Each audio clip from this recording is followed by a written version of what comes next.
आपल्या भारतातलीच नाही तर संपूर्ण आशियातील पहिली महिला ट्रेन चालक सुरेखा यादव तब्बल 36 वर्ष रेल्वे सेवेत काम केल्यानंतर 18 सप्टेंबर 2025 रोजी त्या निवृत्त झाल्यात. पण त्यांचा प्रवास आजही लाखो लोकांना प्रेरणा देतो. सातारा महाराष्ट्रामध्ये जन्मलेल्या सुरेखाताईंना लहानपणी शिक्षिका व्हायचं होतं, पण नशिबाने त्यांना वेगळाच रस्ता दाखवला, तो म्हणजे रेल्वेचा. सुरेखाताईंनी 1988 मध्ये रेल्वेमध्ये प्रवेश केला. 1991 मध्ये त्या सहाय्यक चालक झाल्या आणि मग 1996 पर्यंत मालगाड्या चालवल्या आणि पुढे घाट सेक्शन मध्ये डेक्कन क्वीन चालवण्याची जबाबदारी मिळाली, जी खूपच अवघड मानली जाते.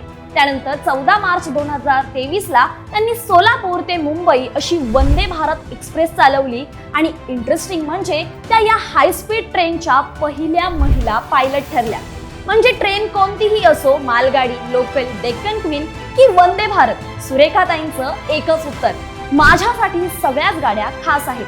खरं तर त्या काळात ट्रेन चालवणं हे पुरुषांचं काम मानलं जायचं, पण सुरेखाताईंनी हे सिद्ध केलं की स्त्रिया ही ट्रेन चालवू शकतात आणि अगदी उत्तम चालवू शकतात. त्यांनी केवळ ट्रेन नाही तर संधीचंही इंजिन चालवलं. लिंगभेद, अडथळे, रूढी काहीही त्यांना थांबवू शकलं नाही. आज त्या निवृत्त झाल्या असल्या तरी त्यांच्या रुळांवरचा प्रवास लाखो महिलांसाठी प्रेरणेचा सिग्नल देतोय.